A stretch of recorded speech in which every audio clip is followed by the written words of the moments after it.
لا هادي له نشهد أن لا إله إلا الله وحده لا شريك له ونشهد أن محمدا عبده ورسوله اللهم صل وسلم على سيدنا وحبيبنا وشفيعنا وزهرنا ومولانا ورسولنا المصطفى سيدنا رسول الله صلى الله عليه وسلم وعلى آله وأصحابه ومن تبعه بإحسان إلى يوم المعاد أما بعد. قال الله تعالى في كتاب العزيز بعد أعوذ بالله من الشيطان الرجيم يا أيها الناس اتقوا ربكم الذي خلقكم من نفس واحدة وخلق منها زوجها وبث منهما رجالا كثيرا ونساء واتقوا الله الذي تساءلون به والأرحام إن الله كان عليكم رقيبا وقال أيضا يا أيها الذين آمنوا اتقوا الله وقولوا قولا سديدا يصلح لكم أعمالكم ويغفر لكم ذنوبكم ومن يطع الله ورسوله فقد فاز فوزا عظيما وقال النبي صلى الله عليه وسلم في حديثه فإن أصدق الحديث كتاب الله وخير الهدي هدي محمد صلى الله عليه وسلم وشر الأمور محدثاتها وكل محدثة بدعة وكل بدعة ضلالة وكل ضلالة في النار وكما قال رسول الله صلى الله عليه وسلم. Assalamualaikum warahmatullahi taala wabarakatuh. Muslimin, sidang jamaah muslimat tak ada lagi. Tetamu Allah Masjid Qaryah Kampung Ricin Hulu. Alhamdulillah summa alhamdulillah wa syukrillah. Tidak ada lafaz, tidak ada kata-kata yang layak bagi kita sebagai hamba kecuali mengucapkan setinggi-tinggi, seluas-luas dan sebesar-besarnya kesyukuran kita kehadrat Allah Rabbul Jalil Subhanahu wa taala di atas segala kurniaan nikmat dan limpahan kemudahan yang terus Allah titipkan ataupun sampaikan kepada kita sehinggalah kita berada pada saat ini, pada musim COVID-19 ini di rumah Allah Subhanahu wa taala yang mulia. Alhamdulillah. Walaupun kita kata kita ada masalah, kan, ada kesukaran, ada ujian, ada musibat, ada bala dan seumpamanya, tapi setiap daripada kita tetap juga mengakui bahawa di sebalik daripada setiap ujian itu ada hikmah. Ada kebaikan yang mungkin kita tidak tahu, di samping ada sedikit sebanyak yang mungkin kita tahu, kan? Jadi alhamdulillah apa hal sekalipun. Dan walaupun dulu kalau kita nak cerita, kita rasa Masya Allah Akbar, kenapalah masjid tak buka, kan? Kenapalah tak boleh datang berjamaah, kenapalah buat itu ini. Tapi hakikatnya kita ni pi mai tang tu jugalah sebenarnya, kan? Yang datang alhamdulillah. Yang tak datang juga, walaupun diuji dengan ujian-ujian sebegini. Alhamdulillah, syukur mungkin Allah berikan kelembutan pada hati kita. Maka kita di antara orang, moga-moga Allah jaga. Bukanlah kita nak puji diri, bukanlah kita nak rasa bangga lebih daripada orang, tapi kita memohon kepada Allah agar Allah permudahkan kita ni termasuk dari kalangan rajulun qalbuhu mu'allakum fil masajid. Satu golongan yang kita sebutkan daripada 7 golongan di hari kiamat nanti, yang mana akan mendapat naungan arasy Allah. Satunya lelaki ataupun wanita yang hatinya rasa terikat, rasa tak boleh lepas daripada datang ke rumah Allah, masjid Allah. Biar jadi begitu. Kita tak nak rasa jauh hati kita, keinginan kita ataupun kemauan kita. Jadi mungkin bahasa kasarnya saya nak sampaikan bahawa kita ni banyaknya tak berubah pun. Yang berubah yang tu je, yang datang yang tu je kan. Datang ribut taupan kan. Semalam saya tengok dekat Kuantan ada puting beliung. Banyak gerai-gerai bangunan kecil-kecil atau rumah kedai kecil-kecil kan. Wong tu habis terbang. Kalau kita nak cerita adanya ujian. Tapi macam tu jugalah kita ni kan. Jadi alhamdulillah ini peringatan untuk saya dan juga para jamaah semua. Kita kena buat sesuatu yang boleh menjemput rahmat Allah kepada kita.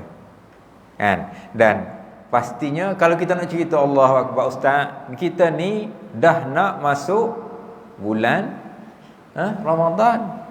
Kalau tengok kita punya kalender hari ini adalah 13 Syakban.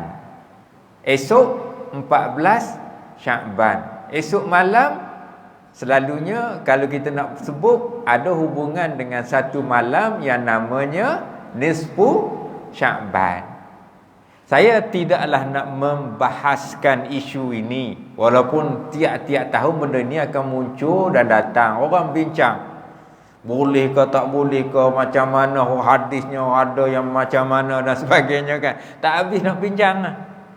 Tapi kita boleh berpegang kepada hadis-hadis yang kuat ataupun sahih tentang kelebihannya, terutamanya amalan-amalan yang bersifat umum, bukannya amalan-amalan khusus. Betul. Banyak yang boleh kita pegang. Dan kalau para jamaah ada dengar, kebetulan saya pun ada dengar lah ceramah yang disampaikan oleh Datuk Badli Shah kan, beberapa hari yang lepas, berkait dengan Nisfu Syakban lah. Jadi dia membaca hadis-hadis yang kuat, yang boleh kita pegang untuk amalannya, tanpa kita menafikan ada juga hadis yang palsu berkait dengan perkara ini, Nisfu Syakban ini. Namun saya tekankan sekali lagi, hadis-hadis dhaif tidak menjadi masalah untuk kita beramal bagi diri kita. Para ulama telah masyhur di kalangan para ulama, hadis dhaif ini bukan kita masuk baku sampah macam hadis maudhu', tuan-tuan. Hadis dhaif ini hadis cuma lemah. Jangan kita kata tak boleh pakai. Boleh untuk beramal dengan fadailnya yang tak melibatkan hukum hakam. Untuk kelebihannya boleh je kita beramal. Boleh guna. Contohnya lah, banyak hadis-hadis tu yang kita duk baca tu. Allahumma barik lana fi Rajab. Dah habis dah. Contohnya dah berlalu. Barik lana fi Rajab wa Sya'ban wa ballighna Ramadan. Hadis tu tapi salah kalau kita angkat tangan mohon doa minta keberkatan. Tak ada orang kata salahnya. Sebab ia adalah untuk memohon kebaikan, doa. Yang kita duk baca doa, contohnya lah, Allahumma lakasumtu wa bika amantu wa ala rizqika aftartu, macam kita nak buka puasa tu, banyak kan hadis-hadis itu adalah hadis-hadis dhaif, masuk tandas dan sebagainya. Tapi kita amal je kerana minta doa. Jadi kita kena faham, jangan kita membakul sampahkan Pak ini hadis, kecuali yang palsu. Palsu tak apalah, buanglah, tak apa. Jangan kita nak beramal yang dhaif. Banyak. Memang amalan-amalan kita ni umumnya yang fadail ni, doa-doa dan sebagainya, kalau kita cek adalah bertaraf dhaif. Dhaif ni begini je, dia hadis cuma tak cukup syarat. Senang cerita macam tu lah kan. Kalau kita periksa kan, Kita periksa nak dapat contohnya lah, nak dapat berapa A? 10A. Hak lemah dapat 2-3A. Ada, tapi ada lah lemahnya itu. Tapi tak boleh nak kata tak, semua tak betul. Gitu kalau kita nak cerita. Jadi banyak. Imam Syafi'i rahimahullah taala dalam kitab Al-Um menceritakan tentang malam nisfu Sa'ban ini di antara malam-malam yang patut kita utamakan kelebihannya. Dia sebut 5 malam ataupun 5 hari pada malam yang ada kebaikan. Bermula daripada malam Jumaat. Untuk kita minta doa apa minta, memang ada kekuatan. Malam raya, sama ada raya haji maupun raya puasa, 2 malam. Ada kebaikannya untuk kita mohon. 2, 3. Kemudian malam bulan Rejab, malam pertama bulan Rejab masuk juga. Malam pertama bulan Rejab kata Imam Syafi'i. Yang ke terakhir malam nisfu Sa'ban. Yang mana kita boleh berdoa mohon keberkatan. Sebab itulah ada hadis yang sahih berkait dengan perkara ini. Memang para ulama kata ianya hasan sahih, bahawa pada malam nisfu Sa'ban ini Allah akan memerhatikan hamba-hambanya. Itu memang sahih. Allah akan memerhatikan hamba-hambanya dan Allah akan mengampunkan dosa semua hamba-hambanya kecuali 2 golongan. Kecuali 2 golongan, iaitu golongan musyrik, golongan yang syirik, dan musyahid, iaitu orang yang suka bergaduh. Ini tak boleh. Orang syirik jangan, orang bergaduh pun jangan. Jadi tak perlulah nak bergaduh sebab kita nak cari penyelesaian.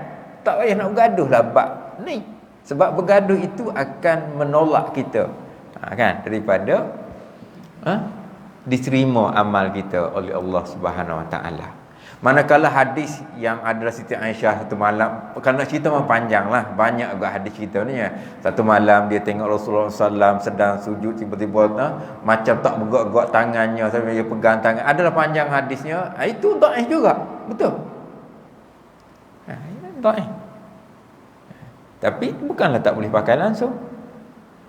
Jadi cerita-cerita yang kita kena faham dari sudut kedudukan. Jadi maka oleh kerana itu ambillah kesempatan untuk beribadah, tambahkan. Sebab memang disebutkan kita boleh menambah-nambahkan amal pada malam nisfu Sa'ban ini, amalan-amalan yang sunnah. Mungkin tuan-puan akan selalu bertanya, Ustaz, macam mana nak baca Yasin 3 kali? Ini masalah tuan-puan. Nak tanya baca Yasin 3 kali sama-sama. Kan satu-satu tu.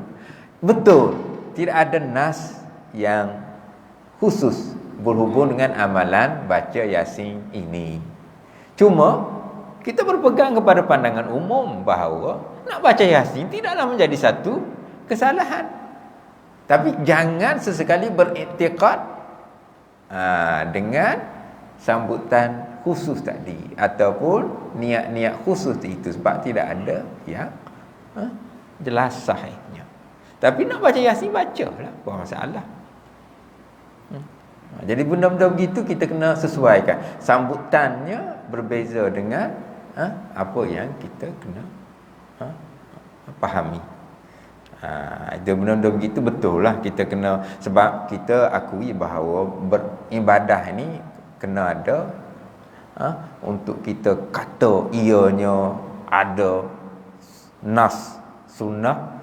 Betul, kita kena kaedah tu betul kita pakai dalam ibadah. Tapi untuk berpegang secara umum tak ada masalah kan. Sebab sama juga tadi kisahnya, daripada kita duduk temangu tak buat apa, duduk depan TV, tengok TV, tak ada buat apa, baik kita baca Yasin. Kita tahu bahawa baca Quran itu kan pahalanya, tak ada orang nak petikan kan. Jadi itu adalah boleh kita buat.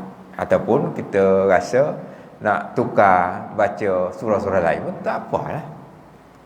Itu kita punya pegangan. Alhamdulillah, itu sebagai ingatan bersamalah, walaupun saya tahu benda ni kita mungkin dah biasa dengar. Ya, Alhamdulillah. Muslimin sidang jamaah, muslimat tetamu Allah. Saya kira kalau nak ulas berkait dengan hal-hal yang sedang kita hadapi, khususnya menyentuh tentang COVID ni 19 ni pun, saya kira banyak dah orang duk nak kata bercerita ke, berbincang ke, memberi pandangan hukum dan sebagainya. Tapi kita seperti biasalah, apa hal sekalipun, Islam adalah agama yang menjaga kesemua kan hukum-hukum dan juga masalah-masalah yang ada dalam agama. Jadi kita tidak boleh lari daripada fakta bahawa Islam adalah agama yang memelihara maqasid ataupun kita sebut sebagai objektif syariah. Okey. Jadi apabila kita melihat perkara ini dalam kehidupan kita dan kita kaitkan dengan penyakit ataupun musibat ataupun wabak, maka para ulama, termasuklah negara kita, pemerintah dan sebagainya, akan menilai sejauh mana musibat itu boleh membahayakan kehidupan, kan? Sebab agama menentukan ataupun syariah kita, objektif syariah kita menentukan bahawa kita selalu dengar, senangnya, apabila berada dalam keadaan bahaya, darurat, maka ia memberi kelonggaran kepada kita untuk mengguna pakai, hatta mengambil benda-benda yang haram. In case kita selalu cerita pasal al-halal wal haram, kan, pasal halal haram dalam agama. Kita selalu dengar ad-darurat tubihul mahzurat. Darurat menghalalkan yang dilarang. Contohnya lah, apabila kita darurat tak ada makanan, ini selalu kita dengar, maka benda haram dibenarkan kita mengambil sekadarnya untuk meneruskan hidup, sehingga kita bertemu ataupun berjumpa dengan yang halal. Jadi benda yang beginilah juga kita kaitkan dengan kes COVID-19 ini. Apabila para ulama berhujah keselamatan yang kita panggil sebagai hifz, dipanggil memelihara, menjaga, hifzul hayah, menjaga nyawa atau menjaga kehidupan. Sebab kalau mati tak boleh nak jaga apa dah, kan, tak boleh nak buat apa dah mati, ya, tak boleh nak fikirlah. Oleh kerana itu nak menjaga nyawa, dan dinasihati oleh mereka yang pakar dalam bidang kesihatan dan sebagainya, benda ni bahaya, maka dikaitkan ataupun dilonggarkanlah, sehingga kita tak buat seperti biasa. Tak benar Jumaat bulan, panjanglah ceritanya, kan, daripada dulu sampai sekarang. Saya ingat kita mula-mula PKP adalah pada 18 hari bulan 3, kan, 18 hari bulan 3 2020. Hari ni dah masuk 27 hari bulan 3, setahun lebih dah. Setahun 10 hari dah. Ya, 9 hari 10 hari dah. Bermula proses yang, dan kita nampak macam mana dalam masa itu, macam mana perubahan yang dibuat oleh, kita panggil pemerintah ataupun ulil amri, raja, tentang cara, kaedah, bentuk dalam melaksanakan ibadah. Daripada tak boleh langsung Jumaat contohnya, kan, langsung tak boleh, hanya 3-4 orang je yang dibenarkan, ya, para imam, bila, siap dan sebagainya. Kemudian berkembang boleh 12 buat Jumaat, kemudian 40, kan, seterusnya. Semuanya itu kalau kita fikir, kenapa ya perubahan? Maka para ulama melihat kaedah yang kurang bahaya dengan mengambil pandangan dan pendapat yang agak lemah. Betul lah, pendapat 12, pendapat 4 berhubungan jemaah ni pendapat yang lemah. Ada yang selalu sebut qaulul qadim Imam Syafi'i yang dah tak pakai pun ambil. 12 contohnya. Tapi diguna pakai bagi kemaslahatan, tapi tetap juga meneruskan ibadah. Tetap juga meneruskan ibadah. Sehinggalah berubah kepada 40 dan sebagainya.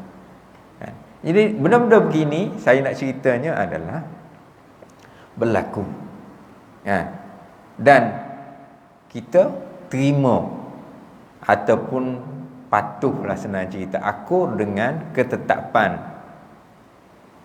khususnya dalam konteks Selangor ni adalah di bawah Jais, Mais ataupun Sultan Selangor lah kan. Walaupun kita kadang-kadang rasa apa yang dibuatnya agak slow agak perlahan berbanding dengan negeri-negeri lain yang agak depan, cepat membuat respon. Tapi kita pun faham kenapa kita ni agak susah, kerana kita di antara tempat yang berat. Jadi gitulah. Kita faham suasana itu berlaku kerana kita tak berubah banyak dari sudut perebakan penyebaran penyakit ini. Ini untuk apa yang kita sebutkan sebagai panduan kita.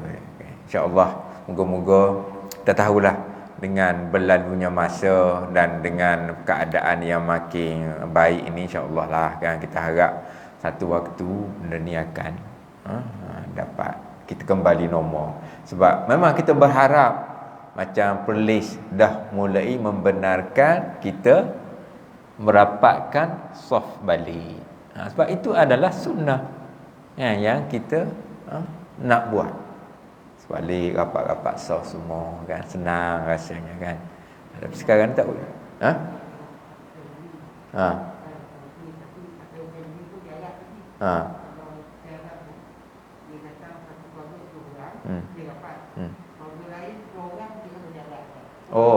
Oh macam tu juga. Saya pun saya tak tengok dengan detail. Saya tengok baca tajuk je. Betul, mungkin betul lah tu.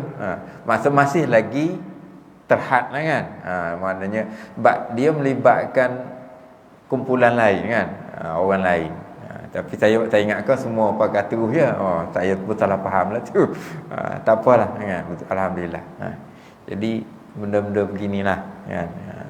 Moga-moga kita dapat nama baik. Okay, sebelum kita berhenti, saya tetap jugalah nak sentuh tajuk yang kita sedang baca dalam kitab Hidayatus Salikin ini kan. Sebab saya diamanahkan untuk bercakap juga tajuk kitab kita ni, di mana seperti yang maklum kita berada pada bab-bab yang terakhir ataupun bahagian terakhir daripada kitab Hidayatus Salikin kita ni. Khususnya tajuk terakhir ni tentang Al-Babus Sadis, bab yang ke-6, yang berkait dengan fi fasli zikri wa adabihi wa kaifiyatihi, iaitu tentang berkait dengan zikir. Dan majlis kita ni sebenarnya majlis zikir juga, tapi majlis zikir umum, ada zikir khusus kan. Yang zikir kita ni ada yang bil lisan kan, dengan lidah, ada dengan bil qalbi, dengan hati kan, ada dengan perbuatan secara tidak langsung. Jadi kita sedang berada pada tajuk kelebihan ataupun kemuliaan fadilah zikir. Dan saya dah mula mungkin untuk seimbas lalu, pasal yang pertama, pasal menyatakan kelebihan atau kemuliaan zikir ni, dia ada banyak. Dan kita sehingga akhir yang saya tanda ni, wallahu alam lah, memang dah lama sibuk kata setahun lebih. Sebab sebelum Covid pun kadang-kadang saya ada miss tak datang. Jadi mungkin setahun lebih. Kita berada pada pasal ini yang ke-17. Dia ada banyak, 30 lebih. Kita baca pasal yang ke-17, iaitu pada perkara yang ke-17 dipanggil as-sabi'ah asyara. As-sabi'atu asyar. Kita berhenti hari itu, saya bacalah ulang balik sikit kalau untuk kita ambil manfaat. Innahu jalisullah ta'ala bila takyifin wala tahdidin liqaulihi ta'ala ana jalisu man zakarani. Itu dia punya kelebihan, fadilat dia. Iaitu maksudnya bahawasanya orang yang berzikir itu iaitu seolah-olah duduk hampir kepada Allah Ta'ala.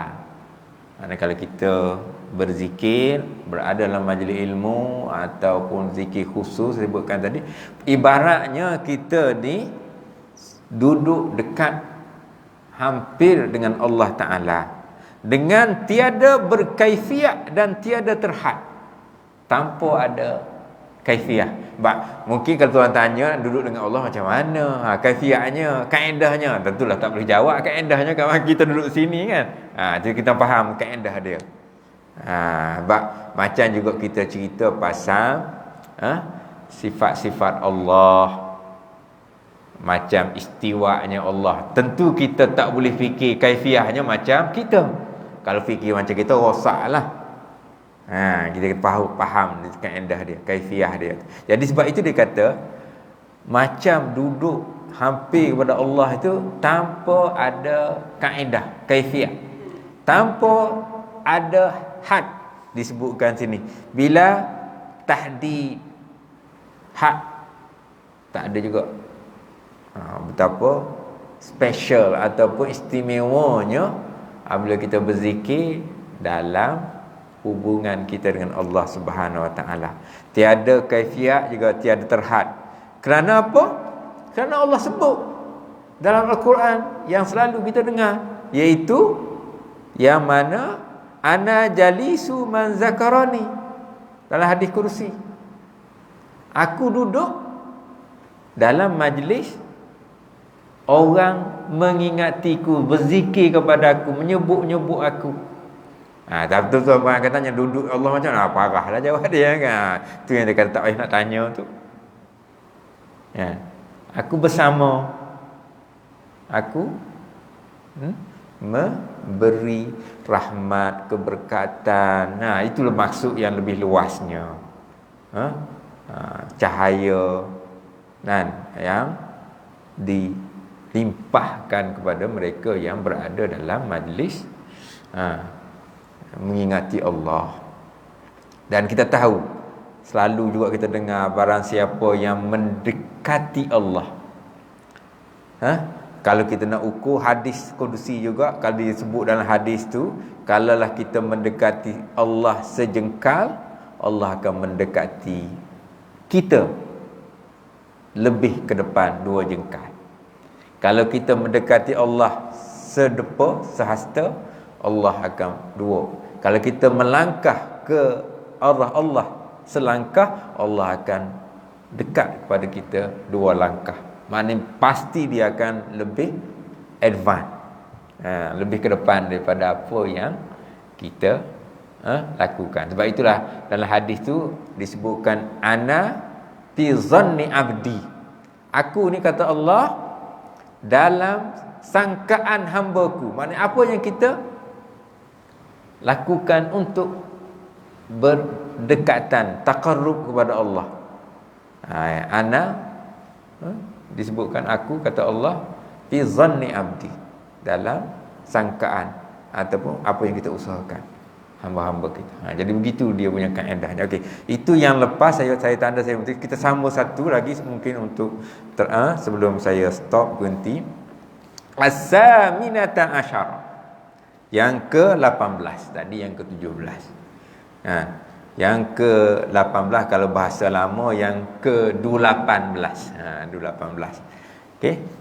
Apa lebihnya zikir, istimewanya zikir? Disebutkan tuftahu lahu abwabus samawati li su'udil malaikati bizikri. Sama juga sebenarnya, oleh kerana disebut tuftah ni dibuka. Begitu juga hakikatnya pada malam nisfu Sa'ban itu, nanti kalau esok malam Sering kali juga hadis menyebutkan Allah buka pintu-pintu langit. Merujuk kepada dibuka ruang yang seluas-luasnya untuk kita mendapat kebaikan, rahmat, keberkatan, permohonan keampunan dan sebagainya secara umum. Ada hadis-hadis yang menyebut tentang dibukanya itu. Jadi boleh kita ambil amalan itu kan untuk kita menambahkan ibadah, moga termasuk. Tapi ni dalam kes zikir. Dalam ni disebut kutuftahu lau abwabus samawat. Sebenarnya memang di antara perkara yang sering kali kita baca juga adalah Allah memberi ruang kepada kita dengan membuka pintu-pintu langitnya. Macam kita juga malam Ramadan nanti, itu dah satu cerita. Kalau kita cerita pasal bulan Ramadan nanti, selepas pada ni kan, dibuka seluas-luasnya juga pintu-pintu langit. Kan selalu juga kita dengar. Jadi untuk kebaikan kita, dibukakan baginya orang yang berzikir itulah segala pintu langit. Abwab as-samawat. Sama itu langit kan. Kenapa? Kerana para malaikat membawa naik. Kan disebutkan bahawa kerana menaiknya malaikat dengan zikir itu, maknanya malaikat akan membawa amal-amal zikir ataupun ibadah-ibadah zikir itu daripada kita yang lakukan, dan juga kena malaikat yang naik ke atas mempersembahkan ibadah amalan kita kepada Allah Subhanahu Wa Taala. Cumanya cerita bab sembahan ibadah dan sebagainya ni satu benda yang kita kena beringat sangat kan, supaya tak jadi masalah. Jangan tak bayar hutang. Beringat sangat tu. Cubalah renung, tinjau, muhasabah cara yang boleh kita selesaikan sekiranya kita ada perkara ini. Kita bimbang banyak hadis-hadis yang menyebutkan tentang kita punya amal akan tergantung kalau kita tak settlekan hutang-hutang kita. Ini peringatan untuk semua. Banyaklah saya tidak nak fokus dulu lah. Cumanya oleh kerana sebut bab naik ni, bab hutang tu kita kena beringat-ingat sangat supaya kita dapat selesaikan dengan baik, tak timbul nanti yang lain dah okey, hutang ada, lekat, bimbang kita. Itu dia. Itu yang disebutkan sebagai agar Allah mengangkat malaikat yang mulia juga akan mengangkat amal-amal kita supaya kita dapat sebab seringkali kita ni ambil ringan. Itu yang kita risaunya. Ramai di antara kita hutang-hutang ni dia ambil ringan. Kita bimbang sebab manusia hari ni dengan keadaan kehidupan yang begitu nak cari kelebihan, kekayaan dan sebagainya lah, maka kadang-kadang kita buat hutang kan, ambil hutang tapi tak bayar hutang. Ini kita kena beringat sangat. Hutang tak salah, memang ada agama pun sebut boleh hutang ni. Ada hukum khusus. Ayat yang terpanjang dalam Al-Quran adalah ayat tentang hutang. Tadayantum bidainin ila ajalin musamman faktubu. Ya ayyuhallazina amanu idza tadayantum bidain. Dain. Perkataan din dari sudut kalimahnya pun datang daripada word yang sama ataupun asal kata sama, dana. Jadi kita kena faham tu, dunia pun jadi ingat supaya kita tak terjerumus ke dalam hutang ini. Kita boleh berhutang Sebab itulah agama jaga sangat. Kalau berhutang diminta catat paktubu. Kenapa? Supaya nak mengelak daripada lupa.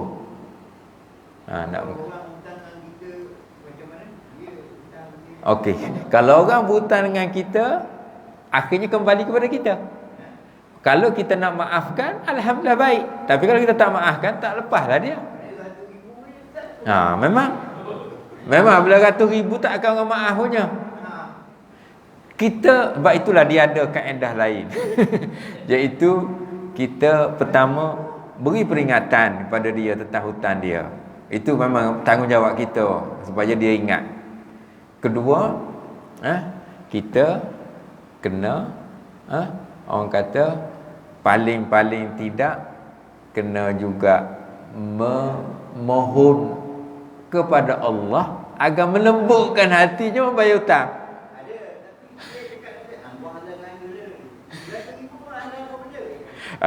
Memang kita biasa manusia tak boleh maaf yang jumlah begitu, betul.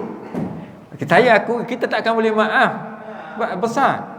Tapi sebagai itu kadang-kadang gini, ada berlaku dia ada duit tapi dia tak nak bayar. Yang tu yang kata-kata minta doa agar dilembutkan hatinya rasa nak bayar. Itu yang saya sebutkan tu. Kita minta sama-sama solat hajat ke. Benda tu kena buat sebab betul. Sebab manusia ni dia perlu kesedaran, sentuhan. Kalau ada satu waktu dia rasa top, dia timbul, ada berlaku. Kita tak ingat dah, tiba-tiba dia datang, aku hutang mula aku nak bayar. Kita lupa. Memang ada berlaku sebab tiba-tiba dia datang keinsafan. Itu boleh berlaku pada setengah-setengah. Tapi apa yang berlaku selalunya kita ni, apabila dia mati, kita pun macam dah tak ada pilihan, akhirnya kata wallahu alam halalah.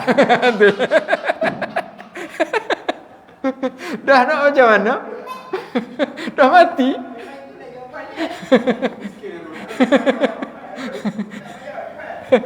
Okey, saya kira kita nak berhentilah kan.